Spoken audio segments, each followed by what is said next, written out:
Bon, ici, je vais faire une petite vidéo qui va parler un petit peu de l'éthanol, éthanol slash. Enfin, il existe le slash et l'anti-slash, vous savez, la barre et la barre oblique, la barre oblique, la barre la barre oblique et la barre oblique inverse. Bon, ça, vous savez tous qu'il y a le slash et l'anti-slash. Je vous explique toujours que depuis longtemps, qu'il existe toujours un élément et ce contre-élément, on a la logique binaire qui fait que quand on a le slash, on a l'anti-slash. Voilà, et je vous parlerai dans cette vidéo encore un petit peu de logique binaire par rapport à des nomenclatures. Des nomenclatures, plutôt des pictogrammes où, où on retrouve un petit peu une logique de binaire. Voilà, je vous en parlerai durant le cours de cette vidéo. Mais je vais surtout parler de l'éthanol barre oblique 1-méthoxy- ouais, 1-méthoxy-2 propanol. Numéro c'est 1272 barre oblique 2008.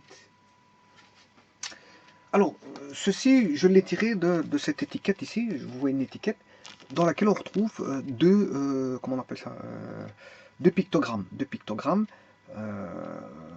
avec si vous voulez, deux parallélogrammes qui sont encadrés en rouge, dans lesquels on retrouve un dessin de feu et l'autre un point d'exclamation. Alors, il s'agit de pictogrammes qui ont été conçus et pour lesquels on a donné une signification au travail d'un dur labeur qui a développé toutes les significations et les dessins des pictogrammes pour en donner une signification. Donc il y a un signifiant et un signifié dans ces pictogrammes. Il y a un signifiant et un signifié. Voilà, il y a le symbole et sa signification. Au travers de cela, il y a tout un travail effectué bien sûr par des arrêtés royaux. Enfin, il y a la nomenclature bien sûr européenne, mais il y a la nomenclature ici de Belgique qui fait en sorte que cette nomenclature a été faite par des personnes, je veux dire, qui ont en charge ce labeur de développer les différents pictogrammes existants et de leur donner une signification. Alors ici vous en retrouvez deux, et on peut en retrouver de nombreux. Il suffit d'aller sur internet et de voir ce qu'il existe au niveau légal au travers de tous ces pictogrammes. Alors par exemple, au travers des pictogrammes concernant les textiles, ceci par exemple signifie qu'on peut repasser. Et je vous ai bien dit qu'il existe comment on appelle ça, quand on a un élément, on peut avoir son contraire. Donc on est bien en logique binaire. Ça, on peut repasser ce dessin-là. Mais si dès le moment où je mets ceci, ça signifie que, bon, on ne peut pas repasser le tissu. Donc vous voyez qu'il existe son élément et son binaire, son contraire. Donc d'un côté on peut repasser, de l'autre côté on ne peut pas repasser. Et dans les tissus, dans les textiles, il y a toute une nomenclature spécifique concernant les tissus. Hein, par exemple, si je mets une petite bassine avec une température, voilà, 70 degrés, il existe 60, 70, 80, 90 degrés. Voilà, c'est la température pour laquelle bon, il est encore possible de nettoyer, enfin de laver le tissu ou les textiles. Maintenant, si je mets une barre, ben, c'est interdit de laver à 70, par exemple. C'est un exemple, hein. C'est un exemple que je donne ici. Bon, sachez que dans les nettoyages, il existe le nettoyage à sec. Nettoyage à sec qui utilise, bon je me rappelle plus du pictogramme, enfin peu importe, par exemple qui utilise un certain produit chimique P, que je vais appeler P, un produit chimique donné au lavage à sec. Je vous rappelle que ne pas confondre le nettoyage à sec d'un séchoir. Hein. Nettoyage à sec, ce sont des produits chimiques qu'on utilise. Alors par exemple ici, il ne peut pas utiliser le produit P, mais là il peut utiliser le produit P qui est un produit chimique. Bon, il existe toutes sortes de produits chimiques pour le nettoyage à sec. Ce qu'on appelle le nettoyage à sec, bon là on met des tissus qui peuvent être bien sûr lavés au nettoyage à sec, alors que d'autres tissus ne peuvent pas, textiles, je dirais plutôt textiles, ne peuvent pas être lavés au nettoyage à sec. Alors ne pas confondre avec le séchoir, ou le séchoir là, bien sûr c'est une machine tournante, qui va travailler par centrifugation, par la force centrifuge, qui va faire en sorte que la machine va tourner, hein. La machine va tourner à une certaine vitesse. Hein, que, bon, avec une machine, on peut laver. Mais si on augmente la vitesse, bon, on va faire en sorte qu'on va faire frapper les gouttes d'eau sur le tambour, et le tambour est rempli de trous, et donc on peut évacuer les eaux qui sont sorties par essorage par la force centrifuge. On essore par la force centrifuge et l'eau ressort et est évacuée vers l'extérieur, à l'égout. Donc ça, c'est un séchage par un séchoir. Pas confondre avec le lavage à sec, le nettoyage à sec, je m'excuse, le nettoyage à sec. Le nettoyage à sec se fait avec des produits chimiques, où là le séchoir se fait avec de l'eau. Et si maintenant on ne peut pas mettre dans un séchoir pour le textile, bon, on mettra ceci. Le textile ne peut pas être lavé ne peut pas être séché par séchage, je veux dire par tambour. Voilà, donc il existe toute une panoplie de pictogrammes, et vous savez que bon, il existe tous des pictogrammes pour les issues de secours, pour les lances incendie, là où vous retrouvez les endroits avec des lances incendie. Enfin, on retrouve au point de vue des bâtiments de nombreux pictogrammes qui amènent les gens vers une certaine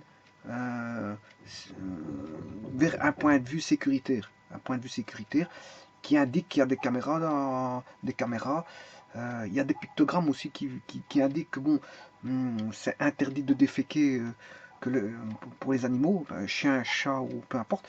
Interdiction de déféquer, interdiction de déposer des immondices, interdiction, bon, il y a beaucoup voilà, de pictogrammes qu'on peut, je veux dire, qu'on peut établir en suivant une législation qui a été établie et pour lequel il faut se référer, et tout existe sur Internet. Hein. Tout existe sur Internet.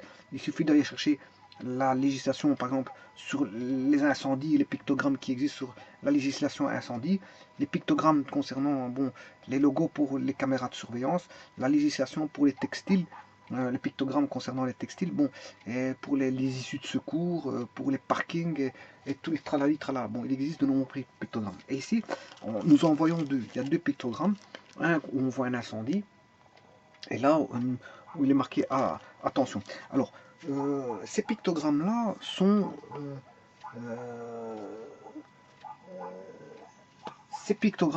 souvent utilisés, je veux dire, en chimie aussi.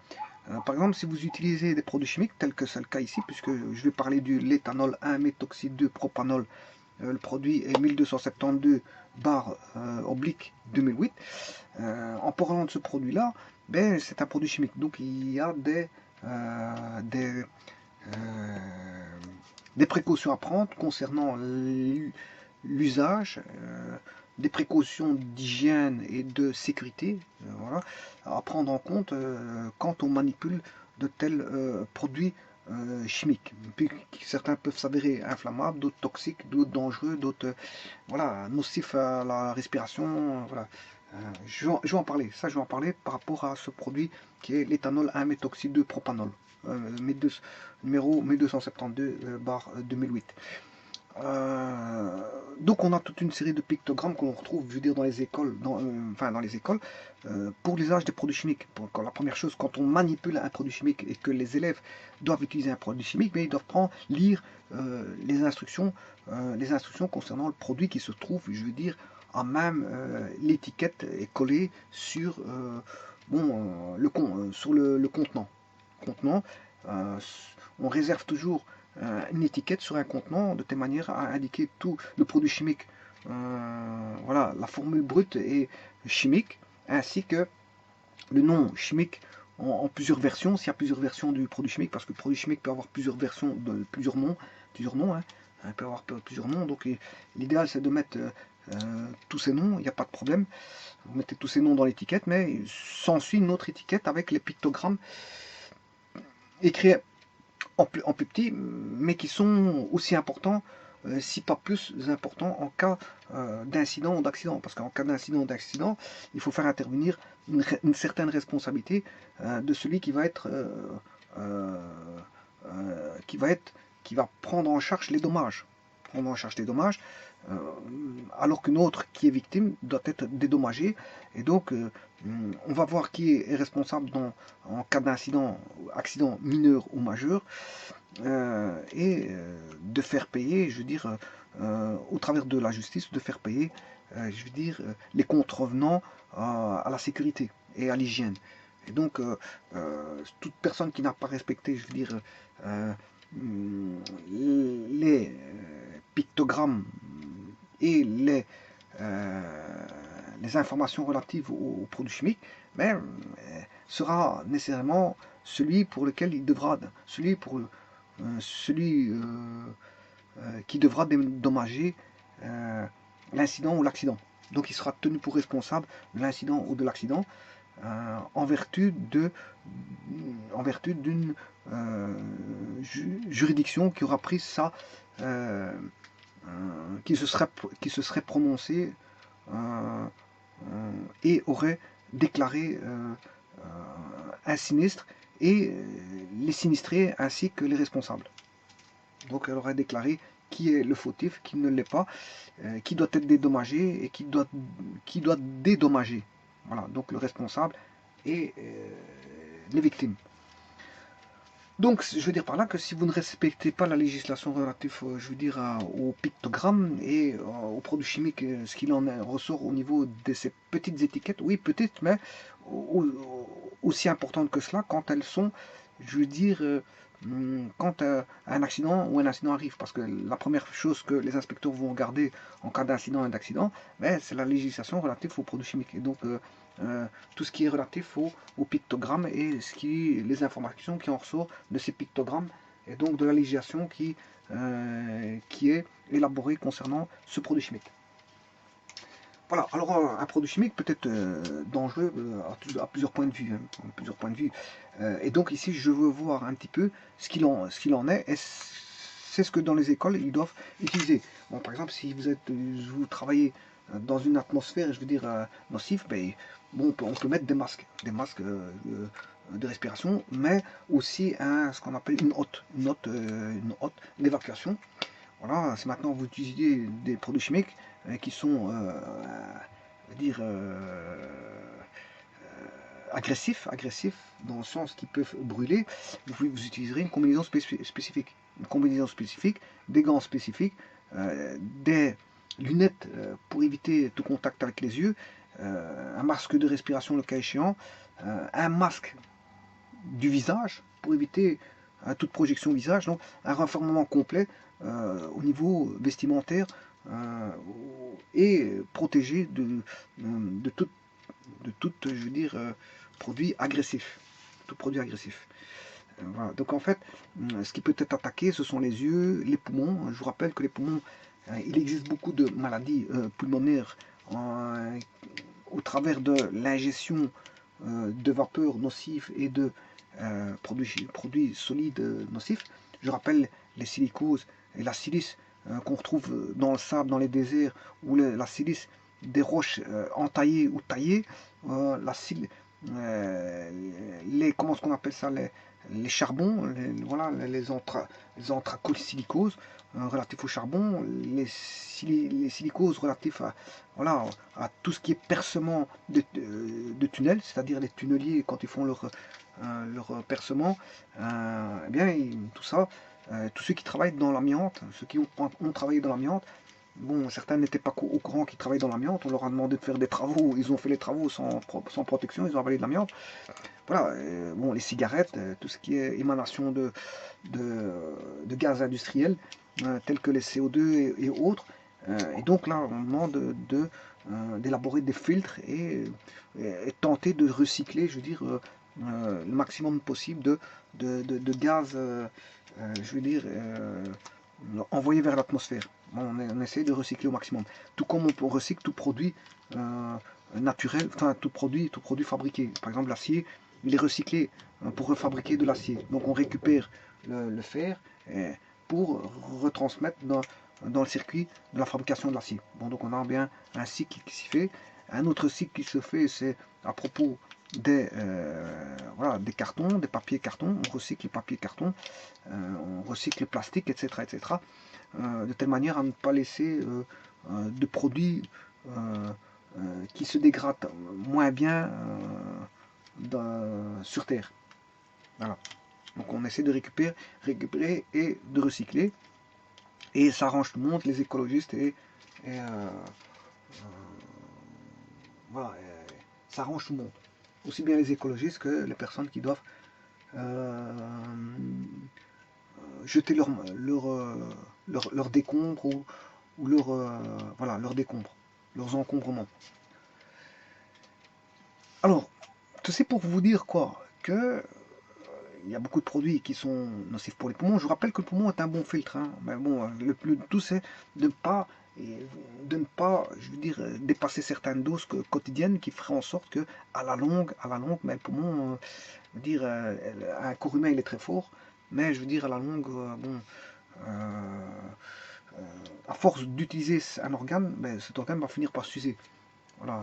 Et donc on risque d'attraper par exemple pour les poumons des maladies, des bronchites chroniques, bronchopneumonie, enfin des bronchites chroniques, je m'excuse, des bronchites chroniques, de l'asthme, des maladies pulmonaires, voilà, du fait que le poumon ne fait plus son travail correctement, voilà. Dû à certaines intoxications. Et l'intoxication, c'est ce que je veux dire par là, bon, c'est, on a dépassé un seuil, ben, le poumon, je veux dire, est malade. Voilà, donc, on a un corps dur, mais au bout de 10-15 ans, ben, les maladies peuvent facilement arriver si vous êtes en contact direct tous les jours dans un milieu hostile à vos poumons.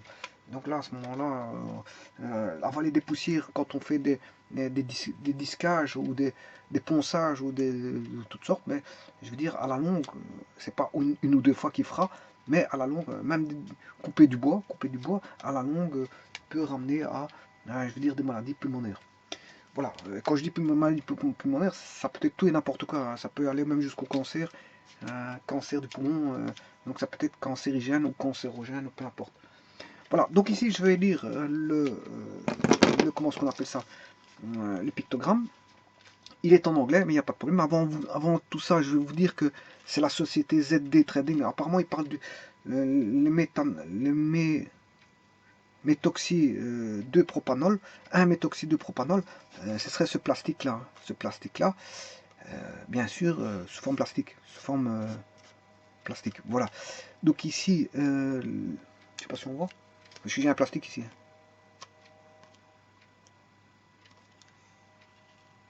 Je trouve que c'est un très beau plastique, hein, très fin, qui fait en sorte, voilà, que si je le mets comme ceci, il peut faire écran, il peut faire un petit peu écran. Si je mets de l'ombre, il peut faire un espèce d'écran. Hein. Si je parle de ce plastique-là, il peut faire écran.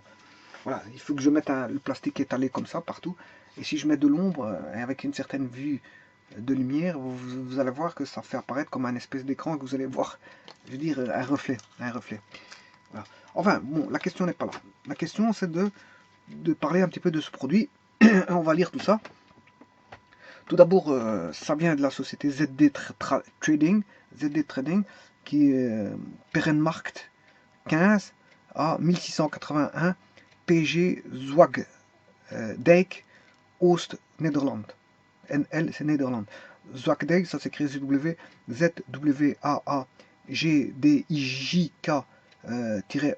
Oost, OOST, qui est ouest. Faune 31, c'est la Hollande. 228 56 50 81. C'est pour vous dire si vous voulez savoir un peu plus sur ce fameux produit. Mais je veux dire, c'est de leur téléphoner, pourquoi pas, ou de leur envoyer une lettre pour avoir des petites informations sur ce fameux produit qu'ils utilisent pour fabriquer ces films plastiques. Alors, je vais lire comment est-ce qu'on appelle ça, la notice qui est écrite en tout petit, mais qui est fort important en cas d'accident. Highly flammable liquid and vapor. Voilà, point. Donc ça veut dire c'est un liquide, il est liquide avec des vapeurs, bien sûr. À température ambiante, il a des vapeurs qui ressortent, donc gazeuses. Hein. Le liquide ici, avec des vapeurs gazeuses, bon, ça veut dire que si vous ouvrez un fût, s'il est dans un fût, vous l'ouvrez, ben, vous recevez les vapeurs. Hein. D'office, vous êtes attaqué par les vapeurs. Les vapeurs qui sont des vapeurs nocives, fatalement, parce qu'ils vous le disent, attention, danger au niveau physiologique ou danger, comment on appelle ça, corporel, physiologique ou corporel. Voilà. Donc ici, les vapeurs que vous avez inhalées, ben, fatalement, c'est très nocif, comme je vous l'ai dit, pour vos poumons, et notamment les vapeurs qui peuvent aller à vos yeux, et peuvent, je veux dire, brûler vos yeux. Donc, irriter, ou tout au moins irriter vos yeux. Alors, causes serious eye irritation. Et ben voilà, on y vient. Ils disent que ça cause de sérieuses irritations aux yeux. Donc ça veut dire que dès que vous ouvrez un fût, voilà. Je vous rappelle que normalement ces produits-là sont stockés dans des lieux recommandés par une législation toute faite. Parce qu'en fait, bien sûr, vous comprendrez que le lieu de stockage doit être aéré, frais, aéré et ventilé. Ventilé pour éviter justement ces fameuses vapeurs qui traîneraient, qui feraient en sorte que les ouvriers, les employés, etc., auraient, je veux dire, un arrière-goût de ce produit au quotidien. Et je dirais même, il existe des usines, par exemple, certaines usines de, comment est-ce qu'on appelle ça, de plastique, je sais plus comment est-ce qu'on appelle ça, pour faire des coques de bateau, je sais plus comment est-ce qu'on appelle ça. Je sais plus le produit, si je vais vous le mettre la coque de bateau, c'est fait avec de... Enfin, il y a des matériaux époxy, des autres matériaux, voilà, voilà, de la fibre de verre, de l'époxy, etc. Ils travaillent beaucoup avec des produits chimiques pour faire la fibre de verre, des fibres époxy. Voilà. Eh bien, si vous allez dans une société qui fabrique ça, vous avez l'odeur à plus de 300 mètres. Hein. Plus de 300 mètres. Donc vous comprendrez que, bon, si vous l'avez qu'une fois l'odeur, c'est pas grave. Si vous l'avez deux fois, c'est pas encore grave. Mais si vous l'avez constamment pendant des années, là, je veux dire, ça cause une gêne. Une gêne au niveau auditif et au niveau physionomique, c'est-à-dire physiologique, notamment au niveau des pics, des yeux qui vont picoter, mais aussi les poumons qui vont prendre, je veux dire, à leur charge ces fameuses vapeurs qui, à la longue, va porter préjudice parce que si on a quelques microgrammes, c'est pas grave, mais si on a des doses qui dépassent la dose quotidienne, mais à la longue, bien sûr, vous comprendrez que ça devient, je veux dire, un facteur primordial à sa santé. Voilà, parce que ça va toucher directement et créer des effets néfastes à sa santé. Donc, le tout, c'est de voir ce que dit la législation par rapport aux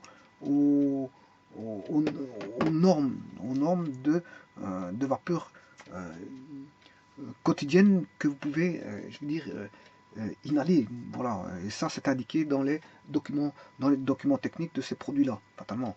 Et ce qu'il en ressort de ces produits-là. Bon, je ne sais pas combien de tonnes est fabriquées par année de ce produit-là. Probablement, peut-être, je sais pas, 500 000 tonnes, je sais pas, il faudra aller voir sur internet. Voilà combien de tonnes se fabriquent de ce produit-là. Il faudra aller écrire sur ZD Trading.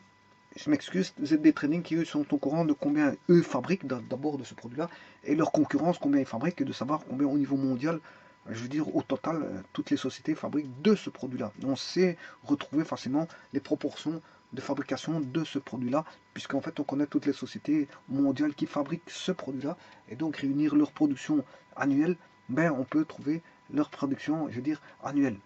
Voilà, en rassemblant toutes les productions annuelles. Alors, revenons donc à notre document. Keep away from heat. Heat. Keep away from heat. Ça veut dire qu'il faut garder le plus éloigné d'une source de chaleur. Keep away, bien sûr, from heat, hot surfaces. Keep away from hot surfaces. Il faut garder éloigné de toute surface chaude. Keep away from sparks. Sparks, il faut garder éloigné de toute étincelle, de toutes étincelles. Keep away from open flames. Il faut garder éloigné de tout feu ouvert. And other ignition sources. Et de toute autre source d'ignition. Donc, il vous donne quelques exemples de sources d'attaque, de sources, je veux dire, possibles. Mais il vous dit que bon, c'est à vous d'avoir le bon sens et de savoir qu'il y a d'autres choses qui n'ont pas dit, mais que c'est sous-entendu, faites attention à toutes d'autres sources qui pourraient ramener à, à- un feu. Un feu. Voilà, donc en fait, ils vous mettent le bon sens en avant pour vous dire, écoutez, bon, on va pas tout vous détailler, tout ce qui pourrait causer un incendie par rapport à ce produit-là. Faites attention et prenez les précautions d'usage pour regarder qu'est-ce qui pourrait euh, qu'est-ce qui pourrait faire en sorte que le feu puisse prendre et donc éloigner de toute source de cette source-là nocive de cette source qui peut causer un incendie. Voilà. Bon, alors qu'est-ce qu'ils vous disent? No smoking, ne pas fumer, fatalement, parce que les cendres peuvent provoquer, je veux dire, un incendie. Les cendres des cigarettes. Use explosion proof electrical. Il faut utiliser un système électrique de, comment on appelle ça, de comment ça s'appelle ça, anti-déflagrant. Voilà. Un système explosion proof, c'est un système électrique anti-déflagrant. Et explosion proof electrical. Bon, ventilating, oui, ben voilà, ventilation. Lighting, c'est des lumières, il faut mettre des lumières pour dire attention danger. Rouge, blanc, vert, bon, ça c'est la commande automatique qui va permettre tout ça. C'est ceux qui font l'étude d'une automatisation, par exemple avec une porte électrique avec un code. Et quand la porte s'ouvre, par exemple, bon, on va mettre une lumière orange pour dire que la porte est en train de s'ouvrir et qu'il faut faire très attention. Avec une sirène, le cas échéant, s'il y en a un qui est encore à l'intérieur et que bon, voilà, la porte est en train de se fermer et qu'on ne sait pas l'ouvrir de l'intérieur avec une sirène qui fait en sorte qu'il y a une personne à l'intérieur, ou en cas de tout danger, une sirène rouge, une sirène d'alerte rouge qui est plus que l'orange. La rouge, ça veut dire que bon, il faut appeler les pompiers directement, il faut faire intervenir le service incendie ou quelque chose comme ça. Bon, ça c'est la commande automatique, c'est les automaticiens qui gèrent tout ça et qui étudient, qui font un cas d'étude de toute l'usine et qui vont mettre tous les capteurs nécessaires et les commandes nécessaires pour faire en sorte d'avoir la plus grande sécurité possible et de faire en sorte que tout se passe dans les meilleures conditions et que la commande automatique puisse se faire, je veux dire, sans entrave, sans écraser quelqu'un, sans voilà, sans couper quelqu'un, voilà, sans lui faire tomber quelque chose dessus, voilà. Voilà. Euh, parce que ne fût-ce qu'aller toucher à des robots, c'est dangereux. Hein. Ne fût-ce qu'aller toucher à des robots, c'est dangereux parce que si ce robot se met en marche, le type il est écrasé. Hein. Voilà, enfin bref. Je parle pas d'un petit robot, il y a des gros robots. Voilà, il y a des gros robots qui travaillent et qui font en sorte que quand on va les dépanner, s'il y en a un qui met la marche, voilà, qui a pas mis, on n'a pas mis de pictogramme qu'il faut au niveau d'alimentation, qu'on a coupé l'alimentation et qu'il y en a un qui vient remettre l'alimentation, ou des styles comme ça, bon, ça peut arriver, toutes sortes d'accidents arrivent, il suffit de regarder les gazettes, hein, il y a toutes sortes d'accidents qui arrivent, il y a encore des gens qui travaillent tous les jours sur les toits, mais qui finissent par tomber un jour ou l'autre du toit. Voilà, alors maintenant revenons à nos moutons. Lighting, equipment, et donc use equipment, il faut utiliser des équipements. Wear protective, bon, protection, wear protective gloves, c'est-à-dire il faut utiliser des protections par gants. Wear, il faut porter des gants. Des gants de protection, bien sûr, pas n'importe quel gant. C'est pas des gants d'hiver, hein, parce que les gants d'hiver qui sont en laine, parce que ça va passer à travers. C'est des gants spécifiques en caoutchouc, etc., etc. Bon, wear protective gloves, protective clothing, donc des vêtements qui ne permettront pas de passage de produits chimiques. Par exemple, voilà, high protective, bon, des protections contre les yeux, face protection, des protections contre le visage.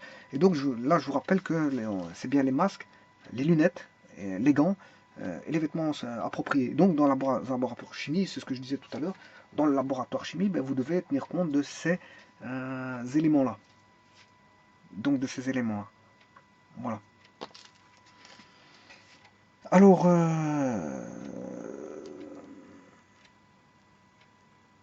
If on skin, on air,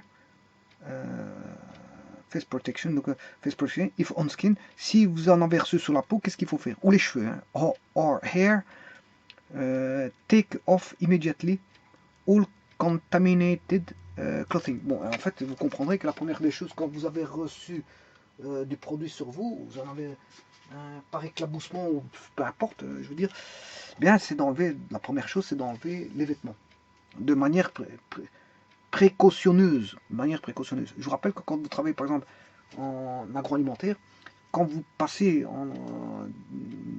au sein d'un comment est-ce qu'on appelle ça, d'un milieu antiseptique, ben, vous devez vous-même être antiseptique au maximum. C'est-à-dire que vous avez une procédure d'habillement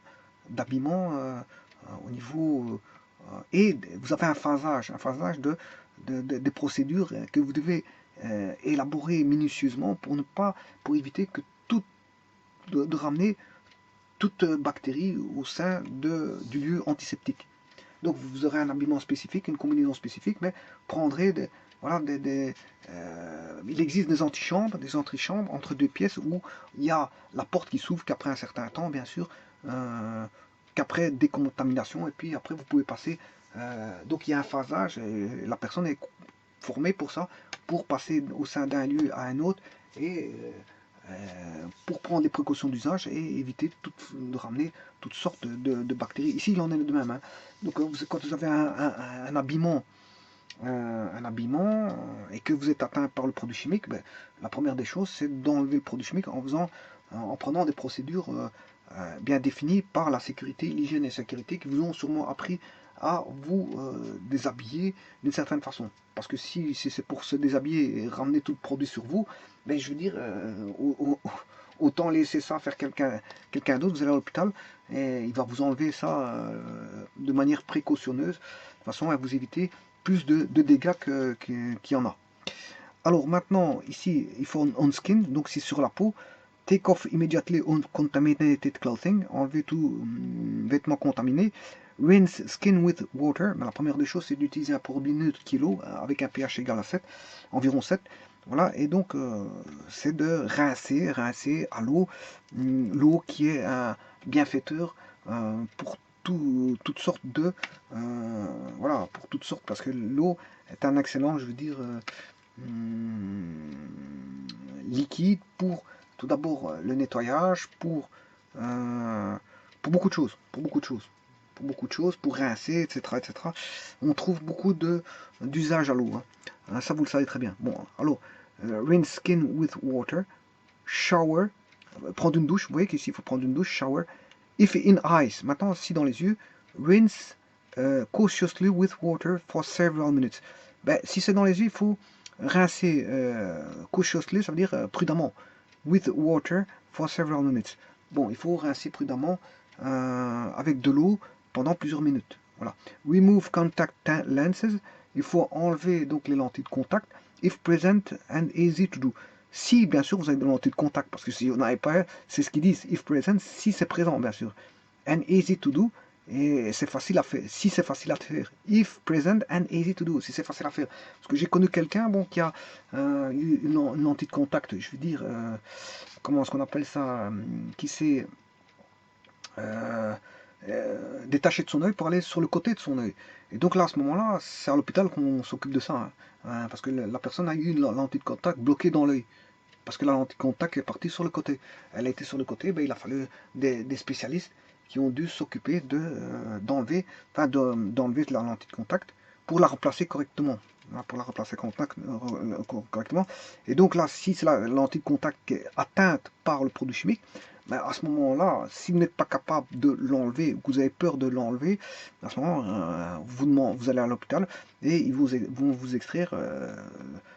Il y a des spécialistes là-bas, bon, dans le milieu médical pour s'occuper justement de ce cas de figure pour enlever la lentille de contact avec précaution, avec les précautions d'usage. Voilà. Alors, rinse cautiously, rincer prudemment, with water for several minutes, rincer prudemment avec de l'eau pendant plusieurs minutes.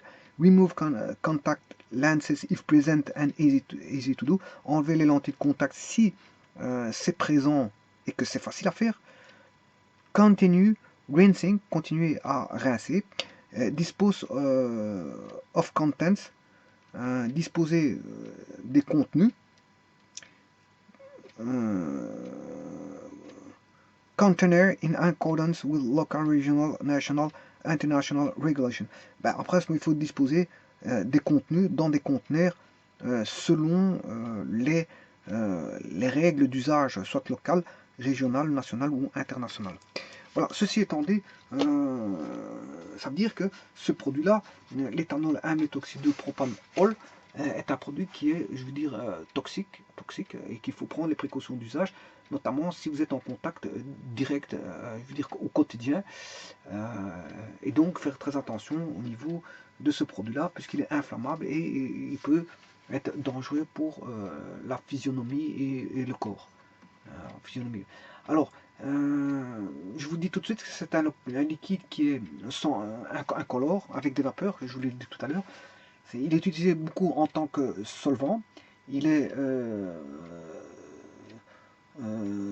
soluble, hautement inflammable, comme je le dis, et dégage des vapeurs toxiques nocives. Et donc, il faut tout le vêtement approprié pour disposer de ce produit-là.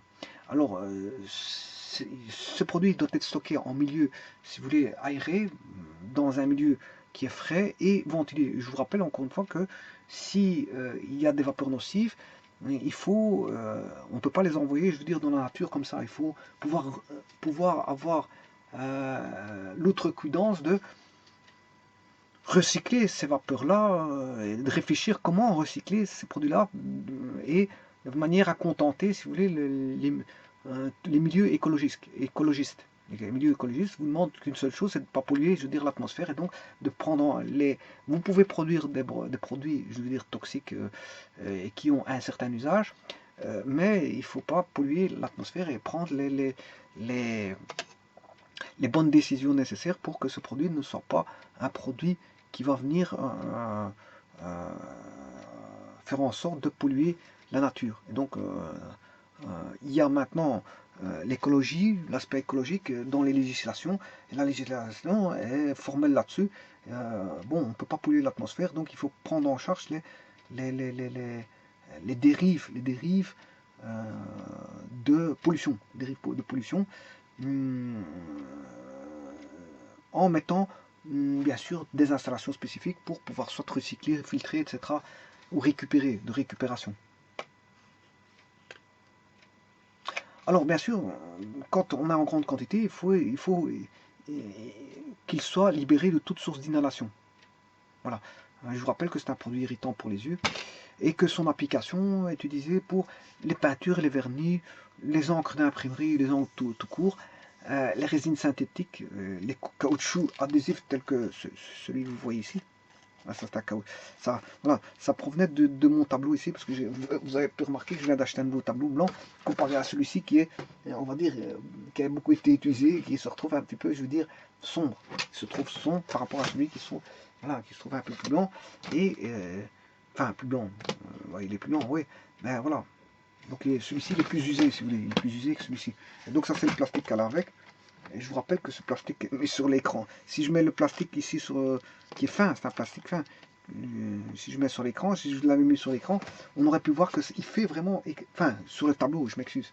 J'ai fait un lapsus, mais un bon lapsus. Si je vous avais montré quand je mets le plastique ici complètement sur le tableau, mais ça fait écran. Ça fait écran pour autant que je joue avec un jeu de lumière, je me mets dans l'ombre. Et le jeu de lumière et mon ombre fait en sorte qu'il y a un grand reflet grâce à ce film plastique. Voilà, et ce film plastique, c'est fait avec le produit que je vous ai dit. Donc voilà, on peut en faire du caoutchouc adhésif. Et bien sûr, on le retrouve, ce produit-là, on le retrouve aussi dans les agents nettoyants dans l'industrie électronique et électrique. Voilà. Ce qu'on appelle l'éthanol 1-méthoxy-2-propanol. Bon, je vous ai parlé du produit en lui-même. Maintenant, je vais vite voir ce qui concerne ce produit chimique. Bon, il en est fini pour pour la description, je veux dire, des pictogrammes concernant ce produit, on va parler de ce produit. Alors, qu'est-ce que c'est que le méthoxy de propanol?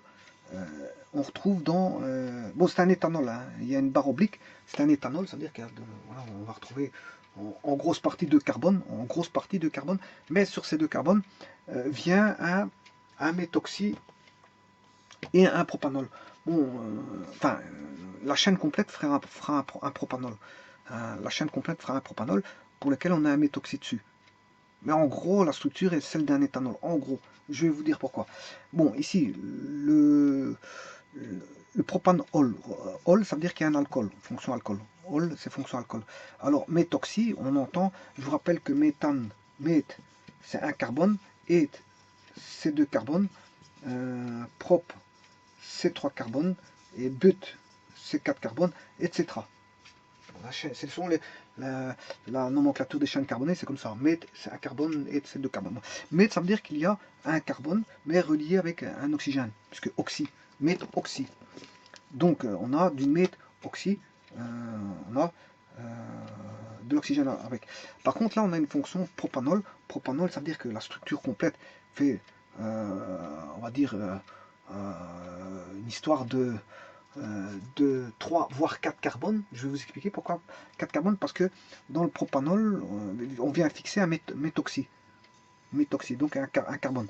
Là, on a 3 carbones plus un carbone, ce qui fait 4 carbones. Propane, avec un alcool, hein, c'est 3 carbones, plus le méthoxy, carbone à oxygène, ça fait 4 carbones. Donc on a bien 4 carbones. Donc vous allez comprendre que c'est une structure à 4 carbones, ça. Voilà. Mais qu'on peut voir ça sous forme d'un éthanol. Alors, on va voir ça tout de suite. Alors, qu'est-ce que c'est que tout d'abord le propanol en lui-même? Qu'est-ce que c'est que le propanol? Propanol, ou ce qu'on appelle du propane 1-ol. Bien, le propane 1-ol, mais le propane c'est 3 carbones. 1, 2, 3, avec une structure OH dessus. Donc le OH, je vais le mettre ici, voilà, sur le carbone numéro 1. Voilà, si celui-ci est le 1, ben, fatalement celui-ci est le 2, celui-ci est le 3. Alors, il faut savoir que le carbone en chimie organique, il a la valence 4. S'il a la valence 4, bon, on sait raccrocher 4 éléments. Si on peut raccrocher 4 éléments, ici je raccroche un carbone à un carbone, ce qui veut dire qu'ici, je vais raccrocher des hydrogènes. Ici, sur le carbone numéro 2, ben, je peux raccrocher 2 carbones. Et là, j'ai bien valence 4, 1, 2, 3, 4, avec 2 hydrogènes ici. Voilà. Là, j'ai valence 1, 2, 3, 1, 2, 3, 4, 1, 2, 3, 4. Ce carbone ici, le 1, c'est 1, 2, 3, 4. Voilà. Donc, sa structure, elle est comme ceci. Voilà, ça, c'est pour le propanol. Propanol. C'est pas le méthoxy de propanol 1, de propanol, c'est du propanol pur, ça. Donc ici, ça veut dire que en structure semi-développée, ça fait CH3. CH3.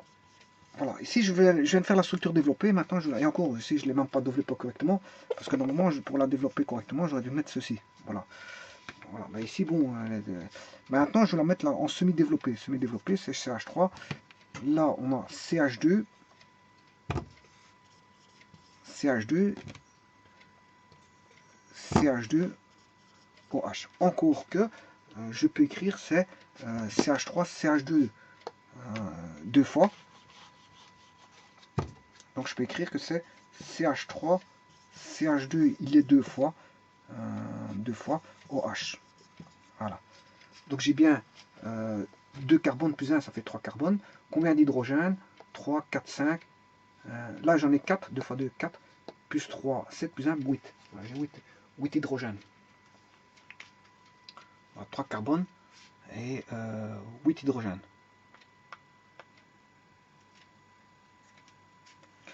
Voilà, ça c'est le propanol.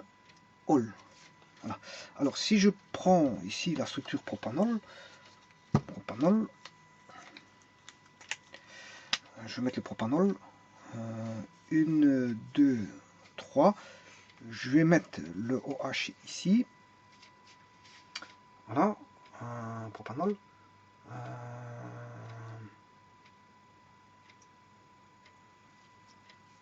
Alors, c'est une structure en éthanol. C'est comme si on avait deux carbones. Hein. Deux carbones.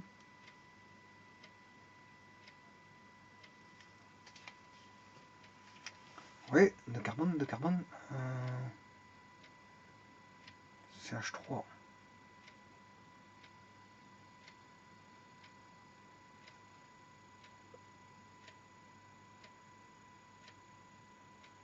Là, on a un méthyloxy. Un méthyloxy, si je considère que c'est un éthanol à deux carbones. J'ai deux carbones. Supposons que j'ai un éthanol à deux carbones. Bon, sur le 1, je vais mettre le 1 ici et le 2 ici. Alors, là, je vais mettre la fonction méthoxy sur le 1. Donc, je vous rappelle que là, c'est un méthane, CH3, avec un oxygène, CH3O. Voilà, sur le premier. Donc là, dans la structure éthanol. Maintenant, sur le deuxième, je vais mettre la fonction alcool. Donc, je vais mettre la fonction ici, alcool. Voilà, sur le deuxième. Mais ne pas oublier que c'est une structure en propane. Donc, 1, 2, 3. Voilà, propane, il est là, CH3.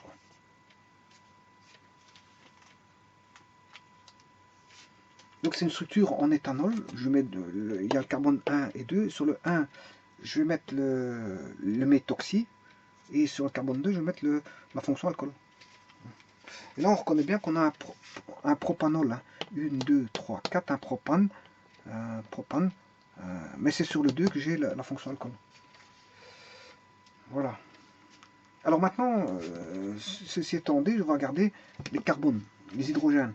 Ici, ben, on sait bien que la structure du carbone tolère une valence de 4. Donc j'ai déjà une valence de 1, 2, 3, 4. Donc là, j'ai deux hydrogènes. Voilà. Là, 1, 2, 3.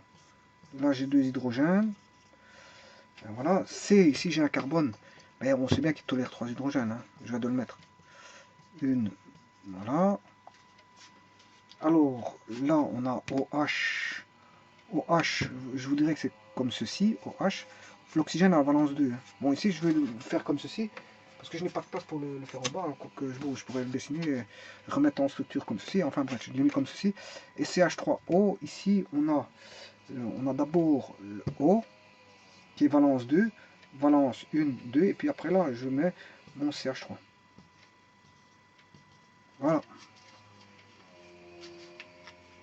Alors, bon, maintenant, je vais l'écrire pas comme ça c'est en formule développée. Je les mets en formule développée. Je vais les réécrire en simplifiant un peu plus. Donc, le CH3, ici, moi, je vais écrire CH3. Voilà. Ici, je vais l'écrire CH2. Voilà. Ici, je vais marquer CH2. Voilà. Ici, je vais le remettre comme il était en OH, sa fonction alcale.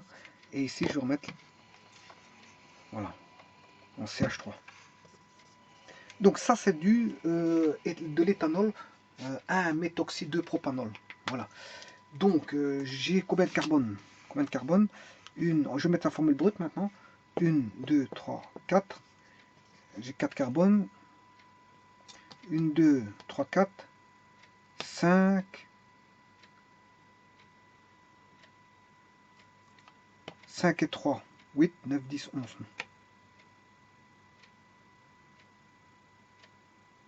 Une, 2, 3, 4.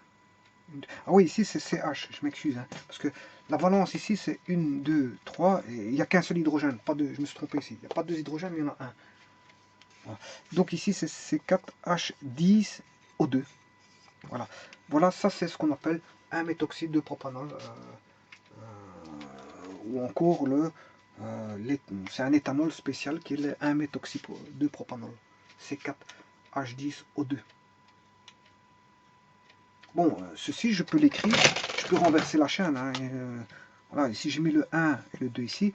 si je renverse le tout, ceci je peux encore l'écrire comme je l'ai écrit tout à l'heure, hein, je peux encore le simplifier en CH3O. Pourquoi pas? Voilà, CH3O. Là, hein, mais ça c'est le radical méthoxy. Méthoxy sur le CH2 du carbone numéro 1. Voilà, et ça c'est l'alcool sur le 2, sur le carbone numéro 2. Alors, maintenant je vais tout renverser, pourquoi pas. Donc, ça fait une structure comme ceci. Hop.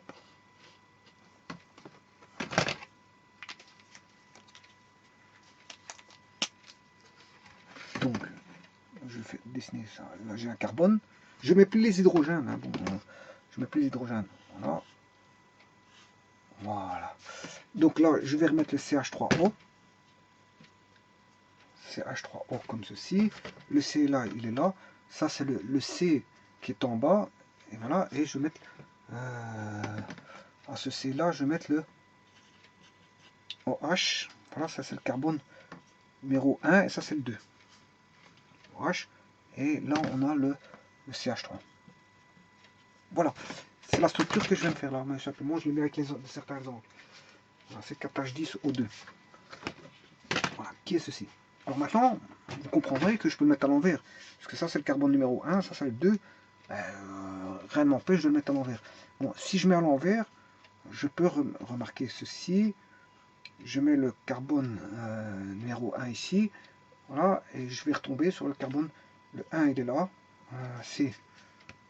Ouais, parce que ça, je peux mettre ici directement l'oxygène CH3 comme ça. Bon, je vais le détacher ici. CH3, je l'ai détaché au CH3. Bon, le carbone numéro 1, il est là. Voilà. Ici, je mets le 2. Et là, je peux mettre soit le CH3 ici. Voilà. Et le OH ici. Voilà. C'est deux mêmes structures. Hein, c'est la même chose tous les deux. Simplement, je les mets à l'envers. Et rien qui change. CH3, O1, carbone numéro 1, carbone numéro 2 avec son CH3 et son OH.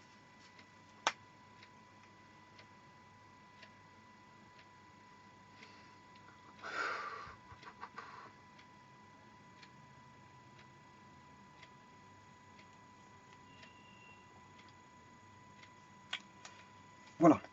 Alors, maintenant on va voir comment c'est fabriqué ça. Comment on fabrique le C4 H10 O2. Ben, sa réaction peut provenir de C3 H6 OH plus du CH3 OH. Là, j'ai C3 plus 1, ça fait bien 4. Là, j'ai 6, mais j'ai 3, ça fait 9 plus 1, ça fait 10. J'ai bien des hydrogènes et j'ai bien 2 oxygènes. Voilà. Donc sa fabrication peut être fabriquée comme ceci. Donc c'est la réaction peut être ceci, donnée par ceci. Donc, bon, soit par une réaction qui va provenir de 1, 2 de l'époxypropane avec de ce qu'on appelle du méthanol. Voilà, ça c'est le méthanol. Hein. Vous reconnaissez le méthanol. Une vidéo que j'avais fait, j'avais déjà fait une vidéo complète sur le méthanol. Hein. Ce qu'on appelle l'alcool méthylique ou carbinol ou alcool de bois ou nafre de bois ou esprit de bois si vous voulez, qui est un composé chimique de formule CH3. CH3OH. Voilà, CH3OH. Alors, on peut l'abréger en l'appelant MOH. Hein, voilà. MOH pour méthanol. Si vous voulez, MOH, c'est du méthanol. Bon, et on va dire que vous comprendrez que c'est le plus simple des carbones, puisqu'il n'a qu'un seul carbone. C'est le plus simple de tous les carbones. Enfin, de tous les alcools, je m'excuse, de tous les alcools. C'est le plus simple de tous les alcools parce qu'il ne possède qu'un seul carbone. Puisqu'après, on retrouve le méthanol, l'éthanol, le propanol, et le propanol, je vous l'ai montré. Propanol, etc., etc. Donc, je vous rappelle que le méthanol, c'est un liquide, bon, généralement utilisé beaucoup en gravure, mais on l'utilise en tant que beaucoup de choses. Hein, voilà. C'est un liquide qui est léger, volatile, hein, il est incolore, inflammable aussi, il est toxique aussi, avec une odeur caractéristique. Plus douce et plus sucrée que celle de l'éthanol. L'éthanol qui est l'alcool, si vous voulez, éthylique. Alors, c'est le liquide qu'on retrouve comme antigel, hein, comme antigel dans les véhicules. Pour les liquides de refroidissement, par exemple, il peut s'utiliser comme solvant, carburant ou autre. Voilà, on peut l'utiliser pour différentes choses. Et ça, je vous l'avais vu dans une certaine vidéo. Bon, le C3H6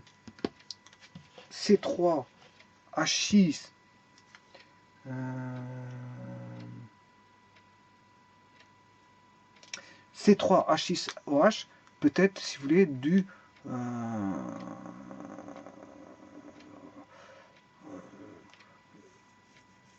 l'époxypropane.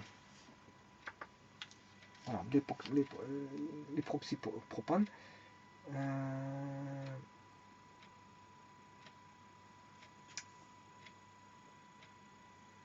2, 3. Ouais. Donc c'est une structure comme ceci en fait. On a l'oxygène. Voilà. Ouais, elle fait pas comme ceci. Elle fait comme ceci. Voilà, plutôt. Voilà. Alors l'oxygène. Ici j'ai un carbone. Voilà. Là j'ai un carbone. 1, 2, 3, 4. Et là j'ai un hydrogène. Un hydrogène. Et là j'ai du CH3. Alors là j'ai 1, 2, 3, 4. Voilà. Là 1, 2, 3. J'ai bien 3 carbones. 1, 2, 3, 4, 5, 6, 6 hydrogènes. 3, 4, 5, 6.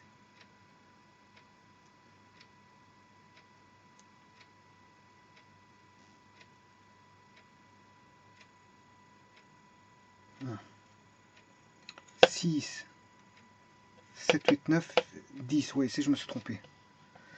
Je me suis trompé. 3 plus 1, ça fait 4. 6 plus 3, ça fait 9 plus 1, ça fait 10. Là, 2 oxygènes. Donc je me suis trompé. Donc c'est du C3H6O, pas C3H6OH. Je m'excuse. Et ça, c'est de l'époxy 1,2 époxypropane. 1,2 époxypropane. Voilà, et que vous voyez la molécule ici. Voilà, de O, C, H, CH2, CH3. C'est une structure comme ceci. C3H, si vous voulez, c'est ça, c'est C3. 1, 2, 3. Et C3. C3, H2, 3, c'est 5, ça fait 6. O. Voilà, C3H6, il n'y a pas de OH. Voilà, ça c'est l'époxypropane.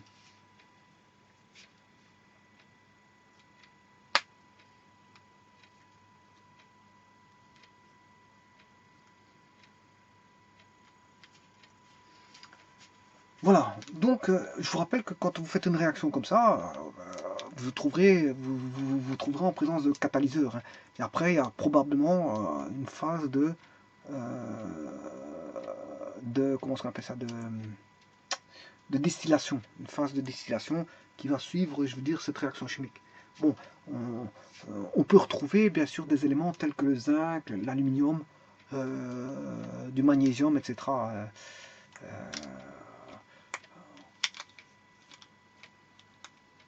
En présence du zéthane, du Al et du Mg, magnésium.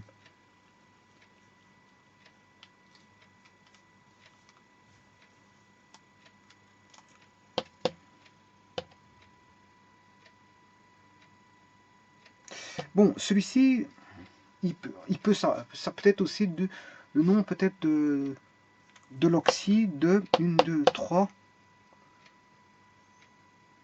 3. C'est de l'oxyde, ça peut s'appeler aussi. C'est un oxyde hein, de propylène.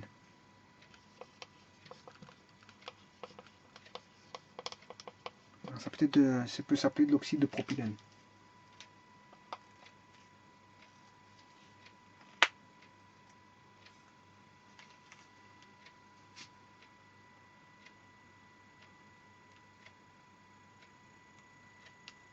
Donc l'oxyde de propylène plus méthanol, ça donne le fameux 1-méthoxyde de propanol.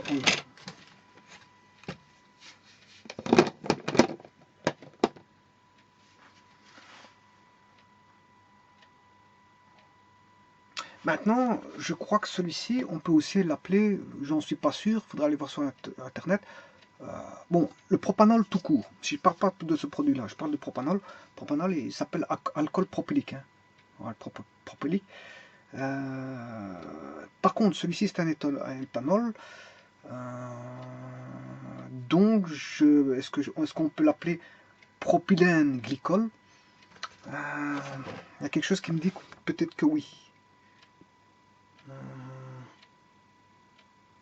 Propylène, oxyde de propylène avec du méthanol.